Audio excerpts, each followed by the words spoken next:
हरे कृष्णा। सभी को मेरा दंडवत प्रणाम।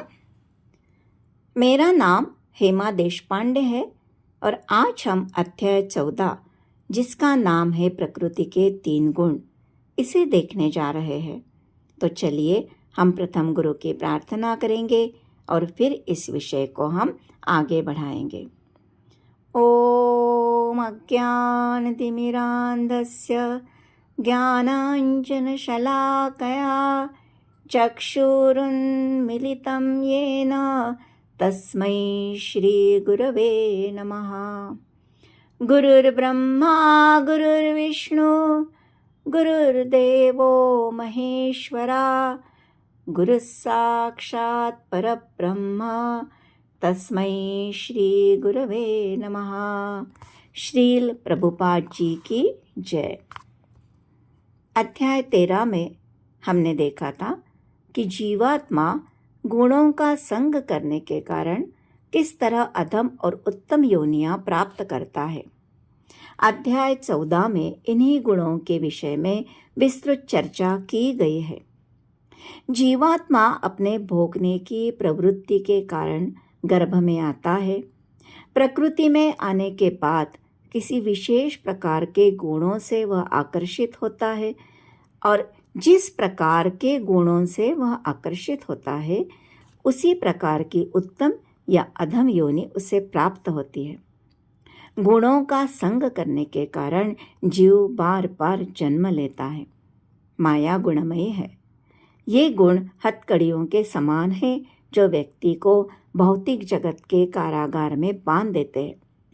कारागार में दंड मिलता है लेकिन वह बदला लेने के लिए नहीं मिलता, तो अपराधी को सुधारने के लिए मिलता है ताकि वह कारागार से बाहर निकल पाए।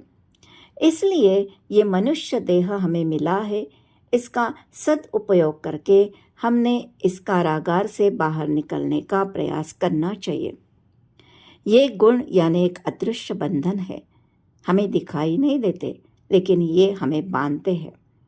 अध्याय 14 में भगवान श्री कृष्ण हमें ये गुण क्या है, इनके साथ जीव का संग कैसे होता है, इनके संग का क्या परिणाम होता है, व्यक्ति जब इनका संग करता है तो क्या लक्षण दिखाई देते हैं, और आखिरी में बहुत महत्वपूर्ण बात, इन गुणों के प्रभाव से वह कैसे मुक्त हो सकता है, ये सब बताएंगे। तो चलिए हम इस अध्याय के ओर आगे बढ़ते हैं। सर्वप्रथम भगवान इस ज्ञान का गुणगान करते हैं। कहते हैं यह समस्त ज्ञानों में श्रेष्ठ ज्ञान है। यह बात भगवान ने 90वें अध्याय में भी कही थी कि परम गुह्य ज्ञान सबसे श्रेष्ठ ज्ञान है। हमारे आचार्य कहते हैं कि भक्ति योग के विभाग में अध्याय 9 का ज्ञान उत्तम ज्ञान था। ये ज्ञान योग का विभाग है। इस विभाग में ये श्रेष्ठ ज्ञान है क्योंकि यह ज्ञान प्राप्त करके मनुष्य प्रकृति के गुणों के बंधन से मुक्त हो जाता है। आगे भगवान कहते हैं कि ये ज्ञान प्राप्त करने से व्यक्ति मेरे जैसे स्वभाव को प्राप्त करता है। देखिए, भगवान के स्वभाव में कोई दोष नहीं है। वह गुणों के प्रभाव से दोष मुक्त है। बद्ध जीव इन गुणों का संग करके सत असत योनि को प्राप्त होता है। शुद्ध जीव गुणों के संग से दूषित होता है। जब कोई ये ज्ञान प्राप्त करता है वह गुणों के प्रभाव से दोष मुक्त हो जाएगा और फिर से ये जन्म मृत्यु के संसार में नहीं आएगा। आगे भगवान जीव का प्रकृति के साथ संपर्क कैसे होता है ये बताएंगे। भगवान कहते हैं मेरी भौतिक प्रकृति गर्भ है जो भगवान की ही शक्ति है। महत तत्व या महत ब्रह्म प्रधान अवस्था से यानी अव्यक्त अवस्था से व्यक्त होता है। ये महत तत्व ही संपूर्ण ब्रह्मांड का समस्त कारण है जिसमें प्रकृति के 3 गुण रहते हैं। ये महत तत्व को माँ दुर्गा भी कहा जाता है। इसलिए दुर्गा देवी को शास्त्रों में माँ के रूप में संबोधित करते हैं। इस पर भगवान दृष्टिपात करके इसे गर्भस्थ करते हैं। इस दृष्टि को शिव कहा जाता है। यह दृष्टि व्यक्ति है। शिव दुर्गा का संग करते हैं और प्रकृति से जीवात्माओं को शरीर प्राप्त होता है। इस तरह भगवान प्रकृति को गर्भस्थ करते हैं। प्रकृति जीवों के जन्म का कारण नहीं है। बीज भगवान द्वारा प्रदत्त होता है, लेकिन प्रकृति से उत्पन्न होते प्रतीत होता है। इसके लिए प्रभुपाद जी एक उदाहरण द्वारा समझाते हैं। एक बिच्छू अपने अंडे धान के ढेर में देती है, लेकिन कहा जाता है कि बिच्छू धान से उत्पन्न हुए, लेकिन धान बिच्छू के जन्म का कारण नहीं है। वास्तव में अंडे तो बिच्छू ने दिए थे। इसी तरह भौतिक प्रकृति जीवों के जन्म का कारण नहीं है। बीज भगवान द्वारा प्रदत्त होता है। आगे भगवान ये भौतिक प्रकृति के गुण इस शुद्ध जीव को किस तरह बांधते हैं ये बताते हैं। इन गुणों के माध्यम से प्रकृति हमसे कार्य करवाती है, लेकिन तभी करवाती है जब हमारा उस कार्य से कुछ संबंध हो। हमारा अतीत ही भविष्य में कार्य करने के लिए प्रेरित करता है। जैसे कर्म वैसे होगा। प्रकृति का स्वतंत्र रोल नहीं रहता, वह केवल साधन बनती है। इच्छा हमारी है, हम इच्छा करते हैं और प्रकृति परमेश्वर के अनुमति से योजना बनाती है। ये 3 गुण, सत्वगुण, रजोगुण और तमोगुण, 3 देवियों के हाथ में रहते हैं जो जीव को नियंत्रित करते हैं। ये गुण क्या है? ये एक प्रकार की सूक्ष्म शक्ति जो स्थूल पदार्थ यानी शरीर और चेतना के बीच का परस्पर प्रभाव तय करती है। इन गुणों के अलग अलग प्रभाव पड़ते हैं, जिसके कारण जीव उसी प्रकार का कार्य करने के लिए प्रवृत्त होता है। ये गुण जीव को कैसे बांधते हैं ये देखते हैं। सत्वगुण। सत्वगुण तीनों गुणों में शुद्धतम है, ज्ञान द्वारा प्रकाशित है, विवेक और बुद्धि विकसित करता है। इस गुण में व्यक्ति अन्य बद्ध जीव की तुलना में अधिक चतुर होता है। स्वयं के बुद्धिमत्ता से यह स्वयं के लिए अच्छी परिस्थिति प्राप्त करता है, इसलिए इसे सुख प्राप्त होता है। इसे भौतिक कष्ट उतने पीड़ित नहीं करते जितने कि बाकी बद्ध जीव को पीड़ित करते हैं। उसे भौतिक ज्ञान की प्रगति की सूझ रहती है। सत्वगुण का अर्थ है अधिक ज्ञान, अधिक सुख का अनुभव, लेकिन उसे ऐसे लगने लगता है कि वह अन्यों की अपेक्षा श्रेष्ठ है। श्रेष्ठता और अहंकार का भाव उसे बांधता है और ऐसे ही कर्म करने के लिए आकृष्ट करता है। इसलिए उसे फिर से शरीर धारण करना पड़ता है। इस तरह उसकी मुक्ति या वैकुंठ जाने की संभावना नहीं रहती। ये वारंवार दार्शनिक, वैज्ञानिक या कवि बनते रहते हैं और जन्म मृत्यु के चक्र में फंसे रहते हैं। अब रजोगुण किस तरह बांधता है ये देखते हैं। रजोगुण की उत्पत्ति इच्छाओं से होती है। रजोगुणी व्यक्ति सदैव सक्रिय रहता है। जो प्राप्त नहीं उसे पाने की तृष्णा और जो प्राप्त है उसके लिए आसक्ति, ये रजोगुण का बहुत महत्वपूर्ण गुण है। इसमें देहधारी जीव सकाम कर्मों से बनता है। रजोगुण की विशेषता है पुरुष तथा स्त्री का पारस्परिक आकर्षण। यह व्यक्ति सदैव भोग के लिए लालायित रहता है। समाज में सम्मान, सुंदर स्त्री, अच्छा घर सहित सुखी परिवार चाहता है और इसी लालसा के कारण वह कठिन परिश्रम करता रहता है। यह स्वार्थ के लिए कुछ भी कर सकता है। यह सकाम कर्मों से बंधा रहता है। आधुनिक सभ्यता में रजोगुण का मानदंड ऊंचा है। अब तमोगुण किस तरह बांधता है ये देखेंगे। अज्ञान से उत्पन्न तमोगुण समस्त जीवों का मोह है। यह गुण जीव को पागलपन, आलस्य और नींद से बांधता है। तमोगुण का मतलब है अंधकार। देखिए, नींद तो सभी बद्ध जीवों को चाहिए, लेकिन ये आलस्य से बहुत ज़्यादा नींद से प्रभावित होता है। तमोगुण देहधारी व्यक्ति का विचित्र गुण है। यह प्रगति करने के बजाय अधोगति को प्राप्त होता है। अज्ञान के कारण व्यक्ति किसी भी वस्तु को यथारूप नहीं समझ पाता। इसे आध्यात्मिक ज्ञान में रुचि नहीं रहती और ये सदैव निराश रहता है और शराब और निद्रा के प्रति व्यसनी बनता है। सतोगुण सुख से बांधता है। रजोगुण सकाम कर्मों से बांधता है और तमोगुण बद्ध जीव को अज्ञान से बांधता है। व्यक्ति में कौन से गुण की प्रधानता है, ये हम कैसे पहचानेंगे? इन 3 गुणों में सदैव प्रतिस्पर्धा चलती रहती है। कभी कभी रजोगुण और तमोगुण को परास्त करके सत्वगुण प्रधान बन जाता है, तो कभी तमोगुण की प्रधानता होकर रजोगुण और सत्वगुण हार जाते हैं। कभी कभी हम अनुभूत करते हैं कि अलग अलग गुणों के कारण हम अलग अलग निर्णय लेने को बाधित होकर विचलित होते हैं। इसलिए हमें ये प्रयास करना चाहिए कि हम सदैव सत्वगुण में रहें। हमें धीरे धीरे ये सत्वगुण से भी ऊपर उठना है, जिसे हम शुद्ध सत्व कहते हैं, क्योंकि ये गुण भी हमें बांधता है। कोई अगर ये संकल्प कर ले कि स्वयं का जीवन कुछ नियमों में बांध ले, तो उसे सत्वगुण का आशीर्वाद मिल सकता है और वह शुद्ध सत्व में स्थित हो सकता है, जिसमें वह ईश्वर के विज्ञान को समझ सके। इसे वासुदेव अवस्था कहते हैं। इस अवस्था में वह सोचता है कि वह भगवान का सेवक है। आगे हम ये हर एक गुण की वृद्धि होने से शरीर पर क्या प्रभाव पड़ते हैं, ये देखेंगे। सत्वगुण की वृद्धि होने से शरीर के सारे द्वार प्रकाशित हो जाते हैं। हमारे शरीर में 9 द्वार है, 2 आँखें, 2 कान, 2 नथुने, मुंह, गुदा तथा उपस्थ। ये सभी द्वार सत्व के लक्षण से दीपित हो जाते हैं।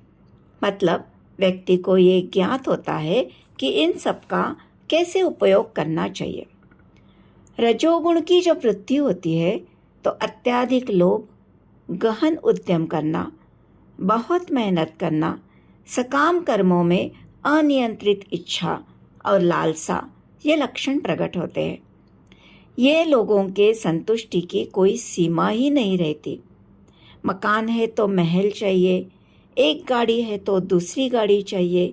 इस तरह इनकी लालसा बढ़ती ही रहती है और ये लोग सदैव अपने परिवार के बीच इंद्रिय तृप्ति करते रहते हैं। तमोगुण की जब वृद्धि होती है तो इसका लक्षण है अंधेरा, निष्क्रियता, पागलपन तथा मोह।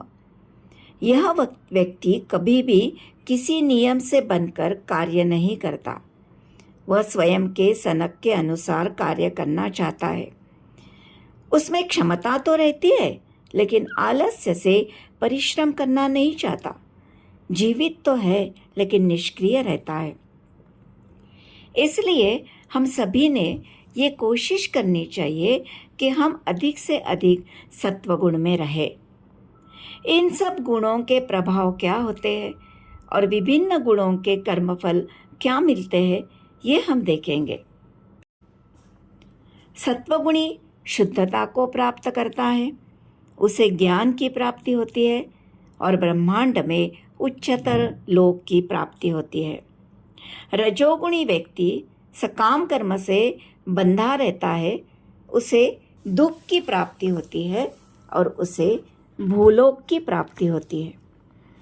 तमोगुणी व्यक्ति मूर्खता को प्राप्त करके अज्ञान, प्रमाद और मोह में फंस जाता है, उसे पशु योनि प्राप्त होती है और उसे नारकीय जीवन प्राप्त होता है।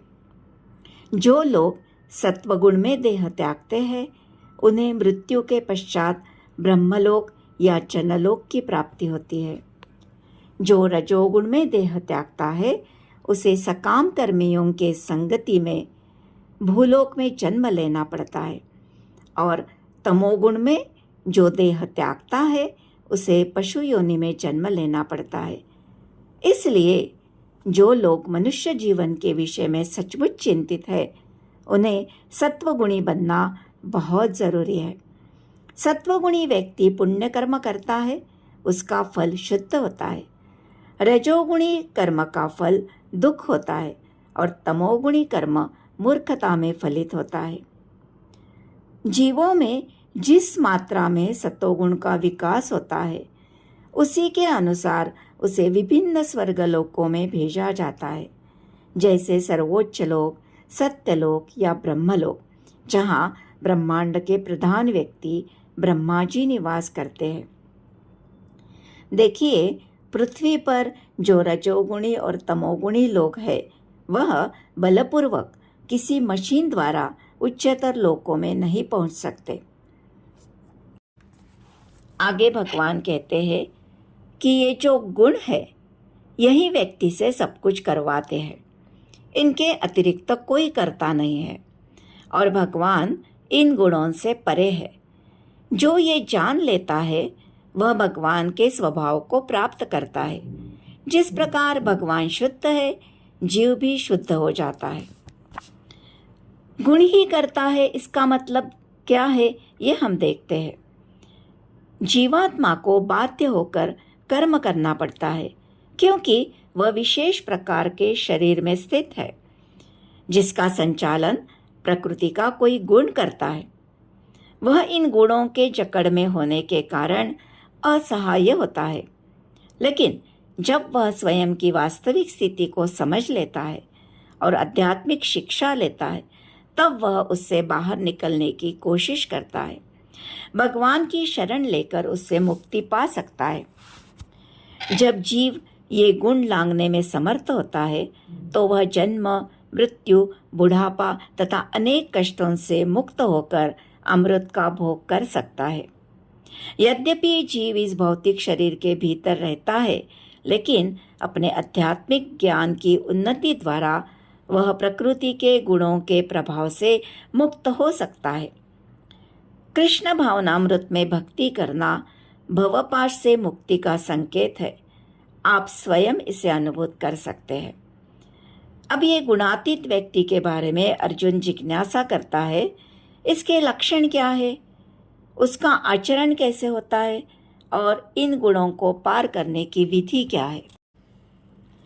भगवान कहते हैं, ऐसा व्यक्ति प्रकाश, आसक्ति तथा मोह के उपस्थित होने पर न तो घृणा करता है और न लुप्त होने पर उनकी इच्छा करता है। सुख और दुख को समान मानता है। वह अपने आप में स्थित रहता है।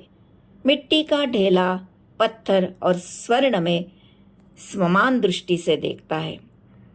प्रिय, अप्रिय, प्रशंसा, बुराई, मान तथा अपमान, इसमें समान भाव रखता है।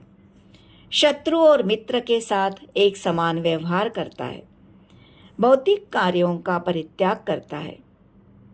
जो वस्तु भगवान की सेवा में लगा सके, उसी का स्वीकार करता है, बाकी अस्वीकार करता है। शुद्ध भक्ति द्वारा गुणातीत बनता है। अविचल भाव से भक्ति में प्रवृत्त होता है। ऐसा व्यक्ति गुणों को लांघकर ब्रह्म के स्तर तक पहुंच सकता है।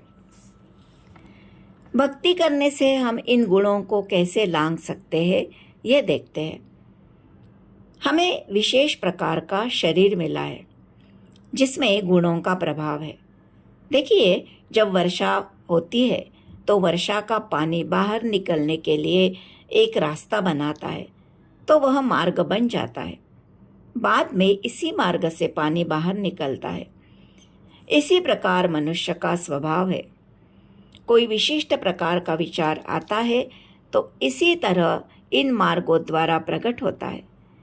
जब हम भक्ति करते हैं, भगवान की सेवा करते हैं, शास्त्रों को पढ़ते हैं, तो हमारे स्वभाव का जो मार्ग बना है, उसके साथ एक नया मार्ग बन जाता है और पहले वाला मार्ग कमज़ोर पड़ने लगता है। भक्ति में हम दो कार्य करते हैं, भगवान की सेवा करना, कथा सुनना, और दूसरा हम ये जान जाते हैं कि हमारे स्वामी भगवान है, तो हमारी जो जड़ता है वो खत्म होती है, जो तमोगुण का स्वभाव है। जब हमें ये पता चलता है कि भगवान ही सबके स्वामी है, तो स्वार्थ की जगह निस्वार्थ स्वभाव बनने लगता है, जो रजोगुणी का स्वभाव है। सत्वगुण में हम अहंकार और ज्ञान से बनते हैं, लेकिन भक्ति में हमें पता होने लगता है कि कर्ता तो भगवान है। भगवान का श्रेष्ठत्व जब समझने लगता है तो अहंकार अपने आप ढीला पड़ जाता है। इस तरह सब गुणों को लांघ कर हम ब्रह्म की स्थिति प्राप्त कर सकते हैं।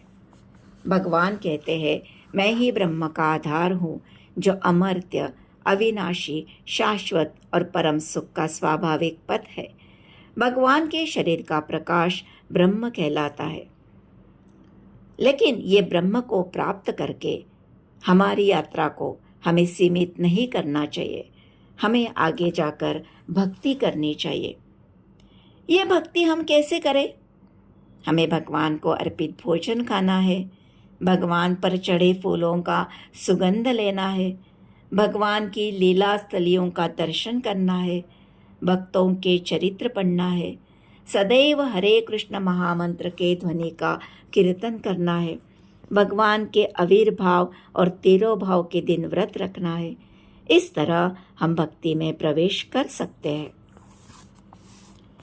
इस अध्याय से हमें ये पता चलता है कि ये प्रकृति के 3 गुणों को लांघने के लिए हमें भगवान की शरण लेनी बहुत बहुत ज़रूरी है। इसलिए हम आज ये संकल्प करते हैं कि हम इस भक्ति मार्ग पर आगे चलने का प्रयास करेंगे। रोज हरे कृष्ण महामंत्र का जप करेंगे, भगवत गीता भागवतम का नियमित अध्ययन करेंगे। इसी संकल्प के साथ मैं इस अध्याय को विराम देती हूँ। आगे का अध्याय है पुरुषोत्तम योग, जिसमें भगवान ने भौतिक जगत की तुलना एक अश्वत्थ वृक्ष से की है। ये वृक्ष बहुत जटिल वृक्ष होता है। इसकी पारंबिया फिर से नीचे आकर भूमि में दूसरा जड़ बना देती है।